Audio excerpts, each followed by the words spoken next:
All right, so as I said, I'm back in Boston this week for a convention. I'm actually coming back. I'll be back, whatever, Tuesday nightish. But anyway, far too late to teach that night. So we're going to continue on with the chapter, and obviously, if there's any follow-up stuff, we can take care of that next week. Get this thing to work here.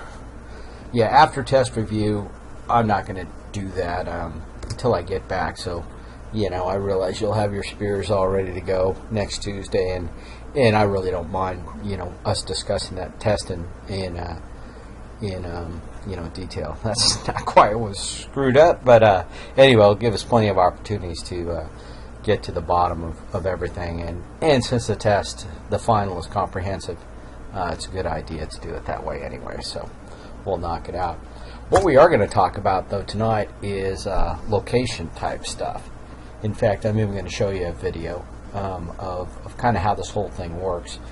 And, in terms of location strategies for different businesses, again, there's quite a bit of, reasons for locations of different operations. As you probably know, FedEx has got a major hub out there at Ted Stevens, and there's a whole lot of logistics that comes right through Alaska because of our proximity to pretty much everywhere. I mean, that's why the military is up here. The distance for cargo planes, whether they want to go to Europe or to Asia and down the lower 48, this is geographically, kind of in the center due to the polar routes.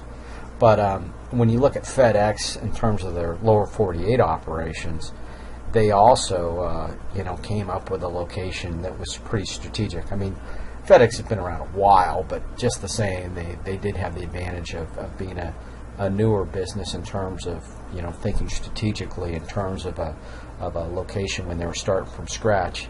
And you may know that they're down in Memphis, and you kind of wonder why Memphis, but you look at everything that goes into it, and it's actually ideal. It's more or less centrally located, but favors the East Coast, which is kind of what the population does in the lower 48. And then also, you look at other airports, maybe Atlanta, something like that. Pretty vibrant economy, at least it was, up until recently. Memphis has always economically been a bit depressed, and so when you want to bring an airport or an airline in there that's going to be running, middle of the night kind of stuff, and you don't want people to squawk too much about the traffic, FedEx is it's a fairly strategic decision to go into Memphis. Not too many people are going to complain about the traffic in the middle of the night, nor the economy is now pretty well tied to FedEx. It does have the location going for it and a lot of other factors. So I'm going to show you a quick video that kind of explains it. It's kind of cool.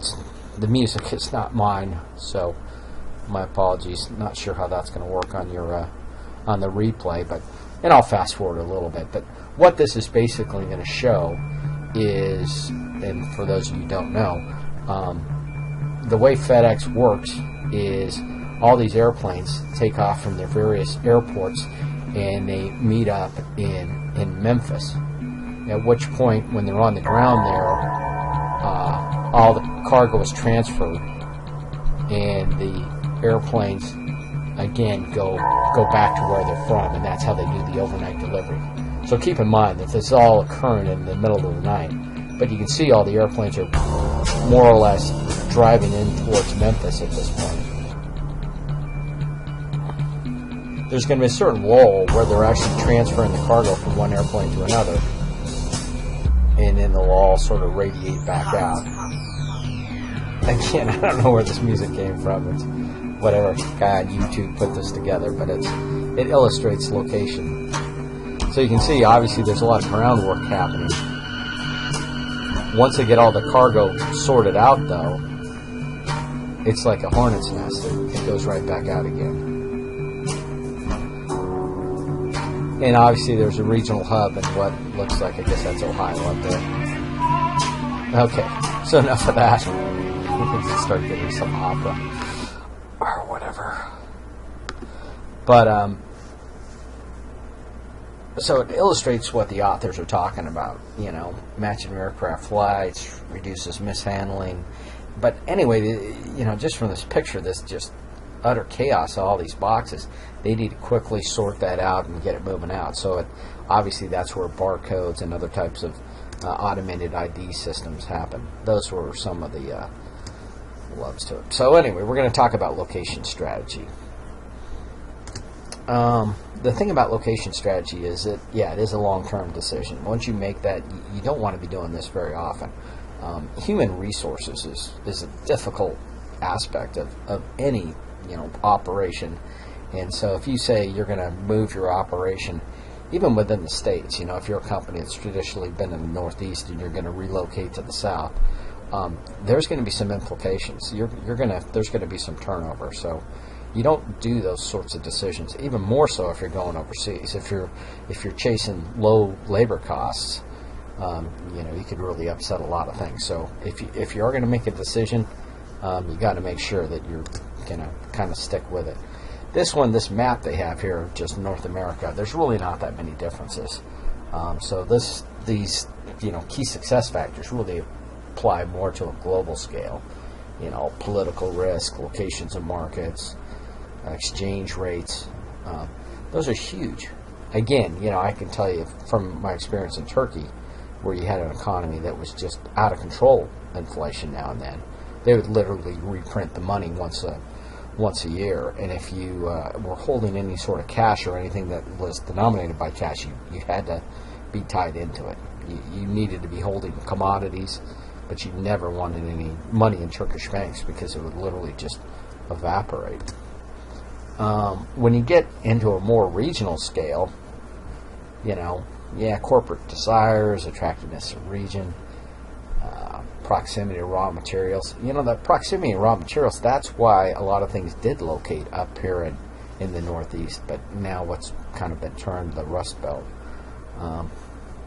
Anyway, a lot of this movement has predominantly been moving to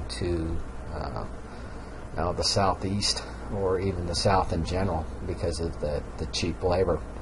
Or it's not necessarily cheap, but it's non-unionized, which is attractive to many of the companies. So when I was in Auburn and driving through that part of Alabama and a little bit in Georgia as well, but the Carolinas, Texas, all the foreign car manufacturing that's taken place down there is amazing. Kia and Hyundai and all those folks are located down there, and that move was made largely by that reason number 6, governmental incentives and fiscal policies. I mean, they wanted to move down there maybe to sort of start fresh when some of these companies are coming in, but they didn't have to pay taxes for a number of years. In fact, the governor of Alabama actually was not reelected because people had said that he'd given away the state, but this was years and years ago. If he ran for office again, he'd clearly be reelected because the economic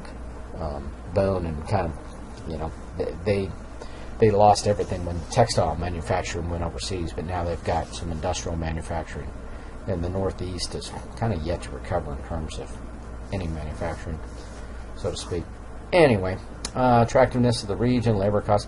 The reason why you want some of these other factors too is for your employees.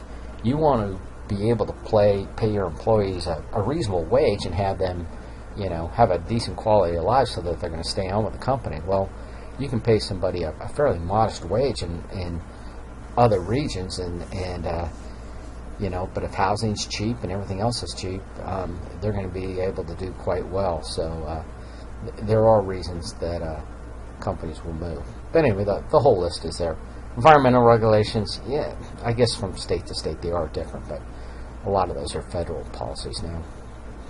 And then when you get down into the smaller regions, you're really talking about transportation and how things are linked up.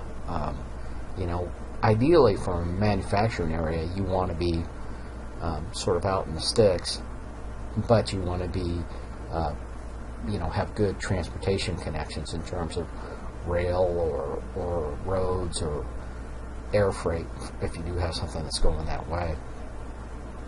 Um, yeah, proximity and services. So what we're looking at right now is these first three things here are very manufacturing focused. See, manufacturing and services have completely different outlooks. Manufacturing, it's all about cost. Services and retail, it's all about revenue generation. So what I've been explaining so far is all about cost. Where put us out in the sticks, doesn't cost much. We're not selling from that facility, so we're not so concerned about the consumer base right around there. There's also a concept, and this works both in manufacturing and service and retail, clustering. In service and retail, it's pretty prevalent. We talked about the theme parks like Disney, since it's Disney in Orlando. It's a bit of a distance out there. Most people fly to that location, or if they drive, they're gonna be there for a number of days. So it makes sense to cluster a bunch of theme parks together.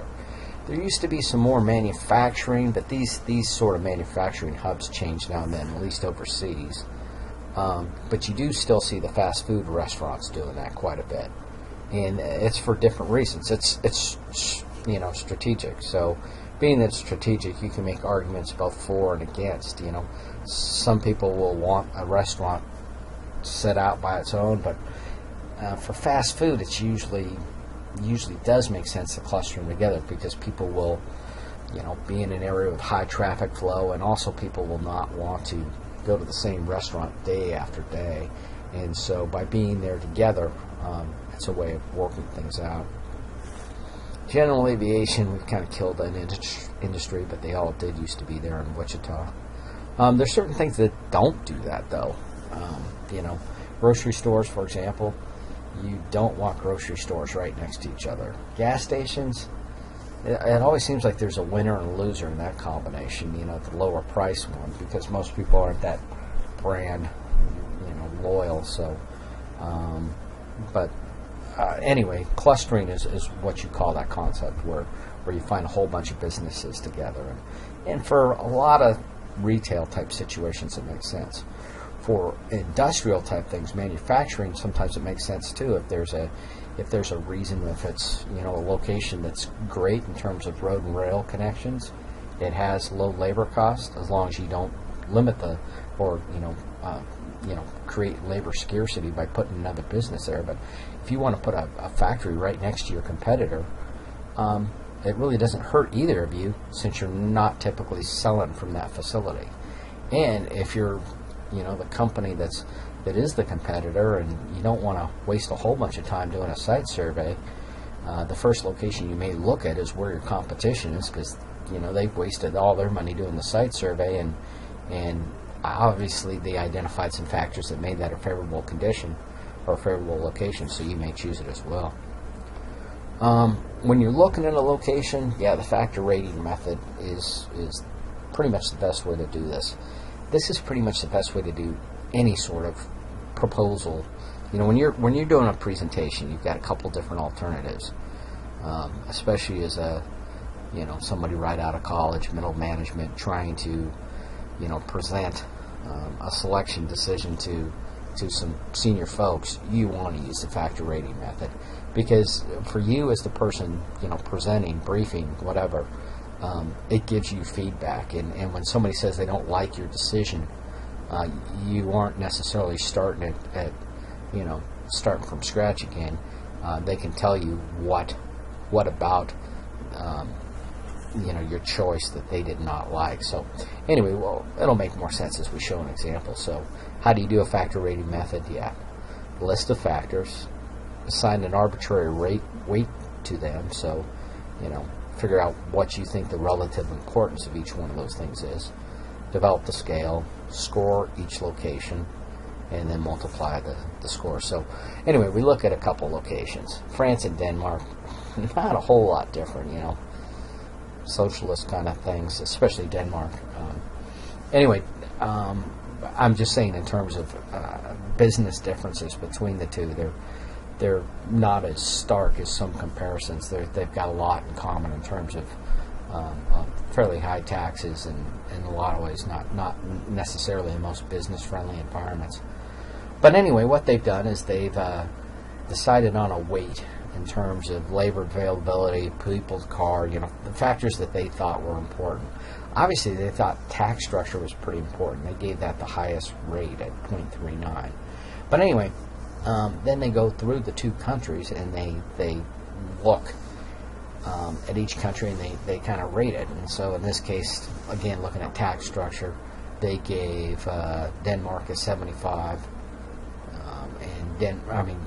France a 75 and Denmark a 70. And yeah, that's being pretty generous. I actually had a job offer in Denmark one time. A buddy of mine owns an airline. Anyway, I think I was going to be paid right around 130,000 euro, and my take-home salary after taxes was going to be right at 30,000 euros. So kids' education completely paid for, healthcare completely paid for. But if you're somebody with 8-10 kids and still need education, that might be the place for you. But if you're somebody who's already put your kids through college, probably not someplace you want to jump into. But anyway, that's where I'm kind of biased against Denmark there. But anyway, you get those two numbers, the relative factors, and you multiply them across, and it gives you a weighting, and it gives you a way to make a comparison. So if you say, in this case, France is the better selection, and somebody disagrees with you, they can go ahead and point to what they didn't like in your calculation, and in terms of why they would have come up with a different decision. So it kind of drives people who are reviewing your proposal and who disagree with you. It forces them to clarify, and then when you go back and redo your proposal, you've got a place to start for, rather than you just saying, well, yeah, we reviewed everything and we came up with France. That's not a very good presentation, nor does it give you any place to start from in case there's a disagreement. Locational break-even analysis. This is another way of doing it. So you look at the fixed and variable costs between different locations, and what they're saying here in locational break-even analysis is that, again, typically using an industrial thing because it's very cost-focused, right? Like we said, manufacturing is you're concerned about cost, and service retail, you're concerned about revenue. So anyway, this one's a cost evaluation, so it's going to be manufacturing focused. And this also implies that there's a difference in rate for in terms of production between the fixed and the variable cost for a location, which is kind of realistic. So let's look at a location, a couple location samples. So it looks like they're going to be up in Ohio or Indiana area. Anyway, they're saying the fixed cost in Akron, probably real estate, things like that, is quite low. Someplace like Chicago, quite a bit higher, right? But maybe the variable costs are the transportation, and you're getting to someplace near Chicago, so that variable cost is lower for Chicago, and Akron, obviously, some distance, so it's higher. So anyway, what's the best location? Well, you need to know what the volume is, what your expected volume is, because there's such a difference between fixed and variable costs. So what's going to happen is you're going to come up with since there's a linear relationship, you're going to look and you're going to say, yep, if we're doing low production, because of the low fixed costs in Akron, that's where we want to go. Bowling Green's in the middle. And then if we're doing tons of volume, we can amortize all those fixed costs. So let's go to Chicago. So that's how that works. Center of gravity method. I'll tell you up front, this is in the book. This may have some applications somewhere in some industry, but I don't like this method. And I'll show you why. Pardon me. So what they're going to do is they're going to look at the location of markets, and they're going to plot things out based on distances. And so they're just going to do this grid. They're going to set up XY coordinates for the different locations, and this is a very shipping related model, which isn't necessarily bad, but they're going to do a lot of math, which tends to kind of lose people because they get enamored with the calculation.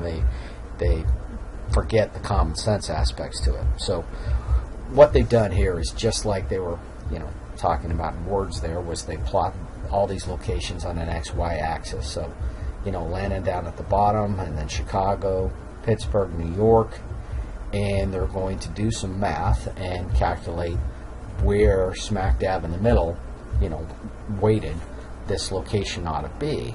So again, they're looking at the distance, the XY, they're doing the math, the numbers shipped, and they come up with this hypothetical location. What is the problem with this? Well, this doesn't take into account where the road networks are, where the rail networks are.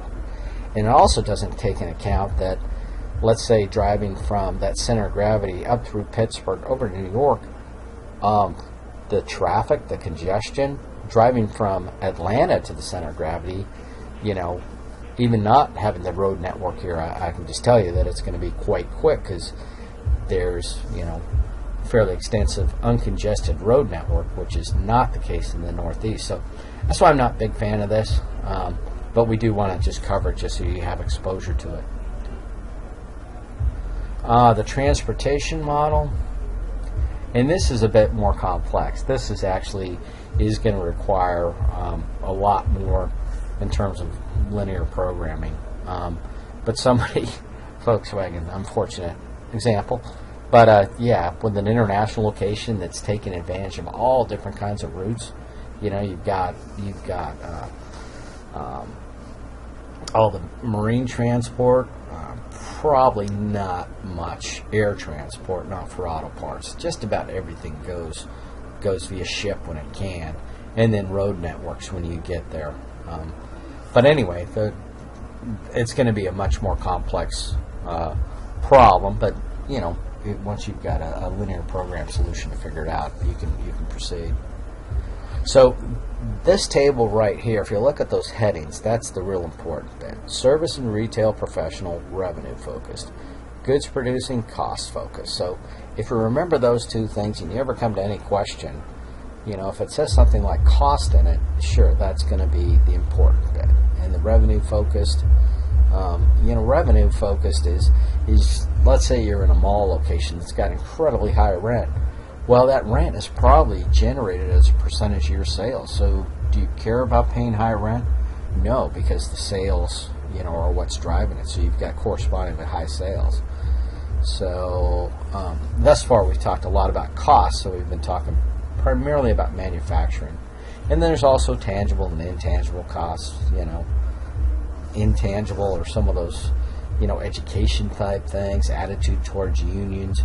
Tangible costs are things that you can actually assign a dollar figure on. So there's certainly a relationship. They've got under tangible costs labor, and they've got intangible costs and future costs attitudes towards unions. There's been some situations, and I'm not an anti-union person, especially in the trades where they're, have some utility. But for example, the Volkswagen plant in Kentucky actually, I believe they decided not to go union because, again, they some of these manufacturers have learned that if you treat the people right, and maybe there's some aspects you can avoid. More stuff on locations. So how do you determine locations? Regression models, factor rating method. This is all under the service professional, geographic. Some of that will work, but there's some overlap because in the goods producing, these cost related things, transportation method, factor rated method, those are important.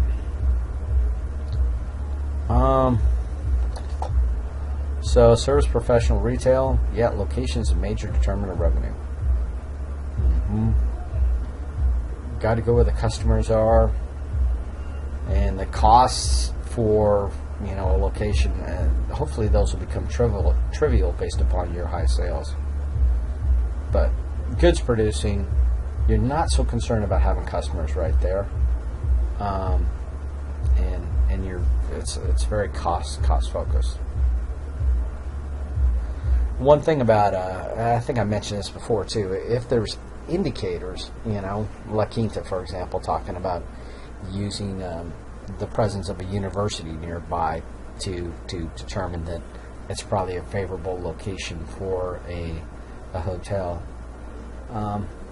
Again, those would be things that would be indicators. So rather than go through and have to, look at medium income levels and, other factors, maybe they can find out that location of a nearby college is a good indicator that there's a broad cross-section of people.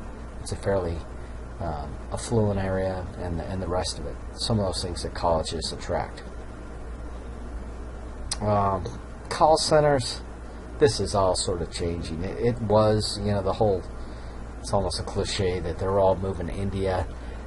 That has, I think turned back, but now it's more of a Midwestern thing where they want people that are friendly and low-key and costs are not very high, because with modern telecommunications, they could be located anywhere. Geographic information systems. The book itself and the video for this are they're just getting too dated. Now with especially with Google and some of the analytics type data that's available, the big data that's out there, there's pretty amazing information available that will drive businesses into the correct area, and it can do so much more than just a few years ago. So it's much more complex. But yeah, it's a huge component on where to locate companies. So you can tell just by the nature of the display and the menu at the top that these guys are back in the low tech days. So we will review more when I come back. Obviously, we're going through this fairly quick. There's not a lot of feedback. Nobody's asking questions, so it always goes a little quicker when I'm doing it on just a distance type format. Now we're going to talk a little bit about layout discussions, and we'll look a lot at, like, say, supermarkets as an example. But anyway, there's in terms of not only production layouts but also retail layouts, how they're done. The big thing from a quality perspective, where there's a big focus on waste. Anything that doesn't contribute to the customer is waste. So if there's a way to efficiently set something up in terms of minimizing movement and maximizing workflow, those are layout decisions that have huge implications in terms of quality. There's office, retail, warehouse, and then fixed position. So there's all, when you say layout strategies, there's so many different types. There's the way the business is to the way things are manufactured. So it's a huge, huge topic. We already addressed some of these when we were talking about, production processes, whether process-oriented, work cells, product families, assembly lines like a repetitive or continuous type thing. Different tech or layouts are going to favor different strategies. A lot of considerations, but again, the cost of moving various work areas between various work areas. Again, those things that have to do with making things easier is the main method. Some of you may be unfortunate enough to work in a cubicle. Other people, may work up in open office atmospheres. It depends what you're doing. If you mismatch these, if you put the person who needs a quiet environment, if you put them out in an open area, productivity is going to suffer. Then again, there's a lot of politics and a lot of other things going to strategic office spaces. But again, if you analyze the process, there's probably a layout that is the best for a particular operation. And that's your goal, is to find it, to put people in the right places. In supermarket layout, again, I think I'll probably show a quick video here to kind of show you just how things are done. The deal with this one is it actually comes from a Australian design, but it's pretty much the same. What's the first thing you see when you walk into a major supermarket? Most likely, it's the brightly coloured display of fresh fruits and vegetables. And how does all that fresh produce make you feel? Well, the answer is a very basic part of supermarket psychology, or if you like, trolleyology.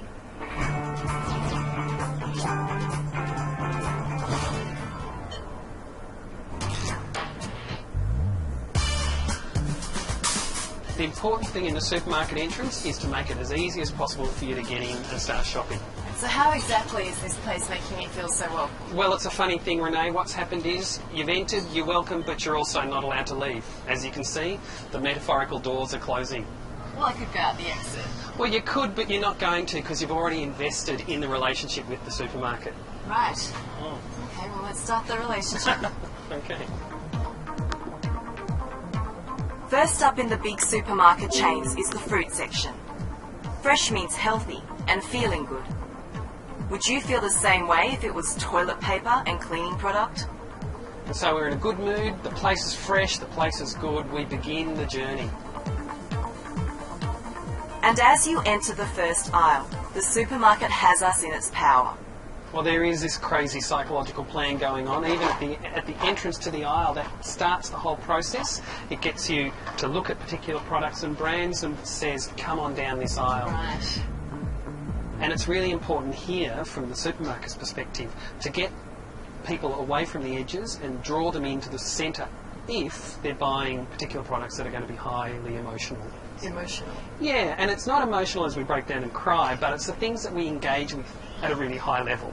So we might engage, for example, with the coffees that we buy. People take their coffee very seriously, and so rather than sticking it on the end of the aisle where people are going to block it and think a lot about it, what they do is that they put the coffee or baby food, for example, in the centre of the aisle, which means that they can get all the people who are stopping and thinking too much out of the way. In the major chains, each aisle is a psychological funnel heading us towards the end cap display. It's a really big part of the plan. You know, what they're doing is that they're signalling to you that these are important, interesting things. Yeah, right. And often they'll use well-known brands, for example. I kind of assume, actually, when they're on the ends here, that they're going to be like kind of the best special, like the cheapest option. Well, it's interesting because the brands actually pay large sums of money to be put in these prime positions. It's a really good example of prime real estate. The payments are called slotting fees, and big manufacturers will pay up to $1 million for a prime position in a major supermarket chain. And the shopping experience is never over until the cash register sings.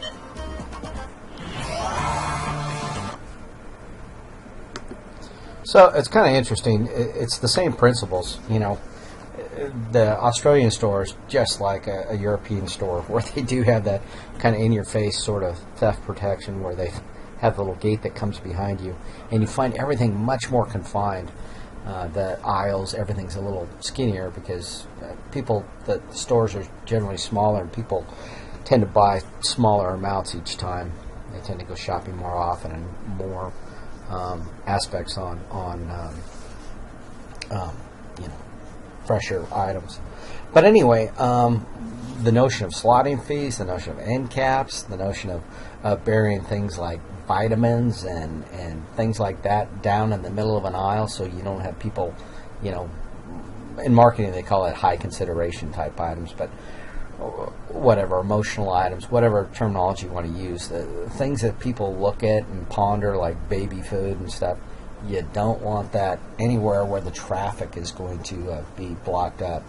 Also, that notion of having things that are wholesome and sort of setting the, we'll talk about it later too, calling it servicescapes, where you sort of set the tone for the store. A lot of times like delis and bakeries are the big money makers in stores.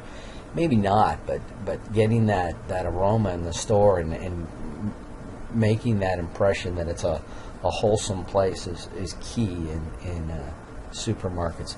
This is kind of an interesting example too, and it doesn't lend itself to, it's better in a lecture type format, but the beer and diaper story that we talk about, where men are often sent to the grocery store to get diapers late at night, and not in Alaska obviously, but in states where you can have alcohol inside the main grocery store, they will do this sometimes with, put beer and diapers close to each other because, when somebody's out on a diaper run and they're trying to regain their youth. Anyway, these are their words, not mine, but that's kind of funny. Supermarket layout. So, like we saw a little bit in the video, high draw items around the periphery of the store. They don't want to make it easy for you. You are not going to run in there and get, milk and eggs right up there in the front of the store. You're going to have to do some walking. And also the, different items, especially around the outside, are going to be there to make sure you kind of do that circle. High impulse, high margin items, obviously, at the check stand. If you want to buy a soda, for example, you can pay less than $1 for it way back in the soda area, or you can pay, pretty much $2 or something on the way out the door. And especially if kids are around, they'll put some of those items right up there where they can grab them. Power items, both sides of the aisles, disperse them. End aisle locations, the end caps, or what the typical name is for them. But those are strategic locations. And again, you may have to pay slotting fees, or you may even have to pay a slotting fee even to get in the store. So, and that conveying the mission through the lead-off department. Again, you don't put, laundry detergent right there as people walk in the door, or toilet paper or whatever. It's usually something that makes you think that this store is fresh and ready to go. Not quite like the, we'll discuss it more. So the layout, again, quite typical. A lot of stuff buried in the center, but you're going to have to come in and do pretty much the full loop for grocery stores. People tend to go to the right too when they come in a grocery store. That's just psychology. Retail slotting. So this is what they mentioned in the video. And somebody like, say, Walmart or whatever, you won't see so many upstart brands in there because there are pretty big slotting fees to be paid. And somebody like, say, Frito-Lay or whoever will gladly pay their tens of thousands of dollars per location, or $1 million across the entire franchise, and they'll pay that because they know that the small independent producers can't, and so by paying those fees they exclude the competition from being in the store. And so it's a kind of a win-win for the big boys. Walmart gets the money from the folks, and the big boys, or could be Safeway as well, but anyway, and the small guys don't necessarily get in the market. So and that's how they justify limited shelf space, and they need to control inventory, and something like Walmart, they aren't sourcing stuff locally. It's all going to come from Arkansas or wherever. This notion of servicescapes, you go to, let's say you go to Fifth Avenue Mall, and I don't even know if they still have the Abercrombie down there, but there's certain aspects to it that are supposed to repel somebody like me, the music and kind of the dark and the cologne and the, naked teenagers on the wall. Anyway, that's supposed to push me away, but it's supposed to draw in their key demographic. Does it work? Maybe. But maybe a better example is if you go to the Apple store, just across from there, it's got a certain look to it, and it's just, if you're an Apple buyer, it's probably, part of the draw. So, conversely, go to a place like, say, the Walmart there on A Street, that just sort of drives you away, So, anyway, a store can sort of set the tone, and that tone, that ambiance, that whatever is the servicescapes, and it can be music, and can be scents, it can be different ways, but it's key in the retail experience. So that was, on the service retail stuff. Now we're talking more back into manufacturing. That's where warehouses fall in, and it's all about costs. So this is where that automated equipment to do the random stocking and the rest of that really comes in, cubing out that warehouse. And that's how these things are not laid out with consumers in mind or people in mind, really. It's all about the machinery and how to get things in and out of there as quickly, as cheaply as possible. So, all these things are, from a quality perspective, this is would all go into the category of waste. I mean, anything more than is absolutely necessary is waste, and the damage and spoilage by getting human operators off of the forklifts and some of the other things. There can be a lot of waste cost in that. Some of the car parks, you see these around. Maybe not so much here, but it is pretty efficient when you don't have to have lanes and when searching the car. I can't find my car in the UAA parking lot. Here, you're just given a location and the computer keeps track of it. Cross-docking, it's kind of an important concept, but it's really no different than the way FedEx shipments were done, where this could just as easily be airplanes coming in, and the notion is that you're not going to have a warehouse area, you're going to have a distribution center, where things come in one door and they don't go into storage, they go right back out on a different truck. And how do you do that? Yeah, by knowing what's on that truck. So you need something, some technology, RFIDs, barcodes, what have you, to get things through that building and on their way. Random stocking. So we kind of beat this down, talking about this last week and also today. So the computer's going to keep track of all this. And again, think of that Amazon sort of video where you've got those little robots going on. Fixed position layout. What they're talking about here is probably a better example of this is you're building something like a ship. You aren't going to move a ship down an assembly line. People are going to have to come to it and build things and move on. They're saying it could happen at a hospital, but sometimes you see people being wheeled around hospitals. But fixed position layouts are oftentimes where you have a huge bulky item that you don't want to move. We will see, though, that some items like aircraft are actually done on assembly lines where it's a repetitive type thing, but it's a very slow, methodical kind of assembly line. Process oriented. Again, machines are grouped together, flexible, capable, scheduled through setup. Labor costs can be high. So again, this is not product focus is the other one, like chips and stuff like that, where you're doing lots of volume. This is like a job shop type thing, which essentially is what hospitals are. Here you have like the nurses' stations in the center, and they can radiate out, and people, in terms of steps, they're not wasting a lot of time in long hallways. They've got a central place, and they radiate out from there.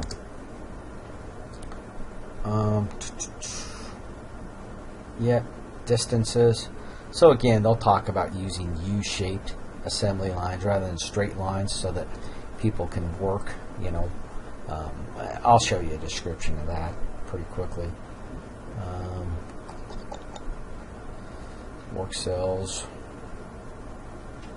and the volume. Yeah, it's a joy. So if you're going to have a specific cell, if you're doing a whole bunch of a certain, like say you're building boats, and part of it has to do with, say, wood, you may have a work cell that does the wood portion, another cell that does the fiberglass, another cell that does like maybe the engines and the mechanical things, and so you could group those things together to make them more efficient.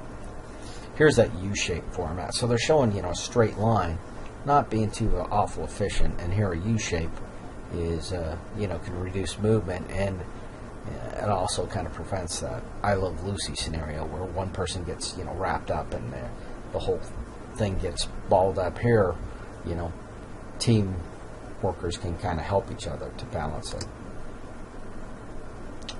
Focus work centers, focus factories. Again, just a larger work cell. We're all doing one certain thing. And focus factories, there are factories that they don't necessarily build cars. They build the engines that go in cars.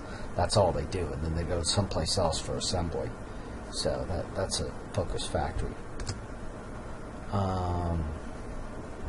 Bit more of a description on each one.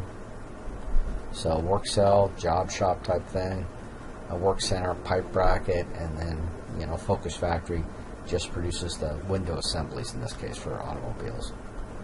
All that's pretty common. That's why they call, automotive assembly factories. They usually don't build everything from scratch. They build components, and the components come together at someplace else. Again, for repetitive and product-oriented, you need volume is adequate for high equipment utilization, product demand stable enough to justify that equipment, that investment, and you have the uniform quantity and quality of inputs. Fabrication lines, assembly lines, so not too different than the repetitive assembly. That balancing of lines means that each task takes approximately the same time, so you don't have one station and say this assembly line kind of being the choke point or bottleneck. The reasons for those layouts, so yeah, brings the cost down. Disadvantages, you obviously need the volume to justify it, and that work stoppage at any point stops the process, and not a whole lot of flexibility. But if you're making quite a few of a certain item, that will help. So again, think of the chips. This is the type of operation. High volume is what you need. If you lose volume, this system is not flexible and you can't really recover. Assembly line balancing, and here's a picture of aircraft going on an assembly line. Believe it or not, those aircraft are actually being pulled along ever so slightly, very slow rate, but the different stations can work on them. But the notion of the assembly line balancing is to make sure that each process along the line takes about the same amount of time. If it's out of balance, then you need to assign more people to that particular task so that the flow down the line is smooth and continuous. And then where there's assembly lines, there's disassembly lines. So same sorts of stuff. Some of the homework, and that's already built in on the this will be present on the other slides too, on the material slides.